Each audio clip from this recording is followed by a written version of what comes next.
ஆதியில் பிறந்த மொழி, அன்னை சொன்ன மொழி, இணையத்தில் இயங்கும் மொழி, ஈடில்லா தொன்மை மொழி, அரிய இலக்கணம் கொண்ட மொழி, அரியா இலக்கணம் தந்த மொழி, எம் தாய்மொழியாம் தமிழ் மொழி. உங்கள் அத்துணை பெயருக்கும் எனது பணிவான வணக்கத்தை தெரிவித்துக் கொண்டு எனது வாழ்வில் கொன்சாகா சபை என்னும் தலைப்பில் எனது உரையை தொடங்குகின்றேன். சபையை பற்றி பேசுவதற்கு ஓரிரு நிமிடங்கள் போதுமா என்றால் அதற்கு பதில் கேள்விக்குறிதான். சபையை பற்றி பேசுவதென்றால் பேசிக்கொண்டே போகலாம். ஆம், எமது சபை புதுவை புனித லூயிஸ் தே கொன்சாகா சபை. எமது சபையானது சாதாரணமாக உருவான சபை அல்ல. அதற்கென தனி வரலாறே உள்ளது. பல தடைகளையும் இடையூறுகளையும் மீறி புதுவைக்கு வந்தடைந்த புதுமையே எமது கொன்சாகா சபை. தனித்தே உருவான சபை, தனித்துவம் படைத்த சபை, தனிப்பட்ட வரலாறு கொண்ட சபை எமது கொன்சாகா சபை.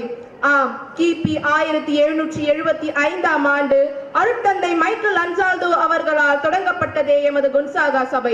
சமூகத்தில் பிற்படுத்தப்பட்ட, ஓரங்கட்டப்பட்ட, ஒதுக்கப்பட்ட ஏழை எளிய பெண்களுக்காகவும் குழந்தைகளுக்காகவும் விதவைகளின் வாழ்க்கை முன்னேற்றத்திற்காகவும் அமைக்கப்பட்டதே எமது கொன்சாகா சபை. கொன்சாகா சபையை தொடங்கி வைத்த அருட்தந்தை மைக்கேல் அன்சால்டோ அவர்கள் ஒரு சாதாரண மனிதர் அல்ல.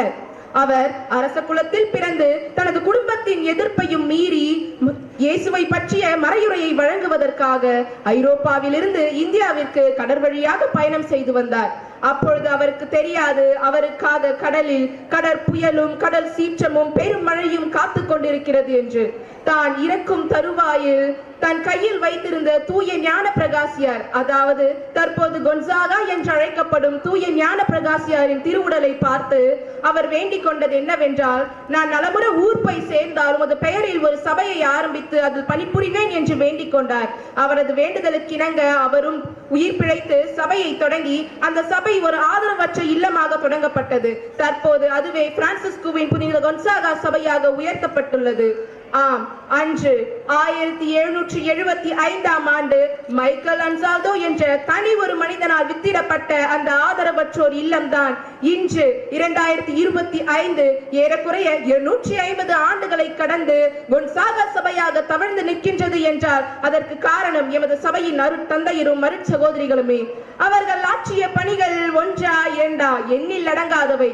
கல்வி பணி, நற்செய்தி பணி, நலவாழ்வு பணி, சமுதாய பணி, சமூக பணி என பல பணிகளை அடுக்கிக் கொண்டே போகலாம். போன்ற பல மாணவர்களுக்கு கல்வி எனும் நீரை பாய்ச்சி அவர்கள் வாழ்வை செழுமைப்படுத்திய எமது கொன்சாகா சபைக்கு என்றென்றும் எங்கள் இதயத்தில் ஒரு உயரிய இடம் இருக்கின்றது என்பதில் எவ்வித ஐயமும் இல்லை.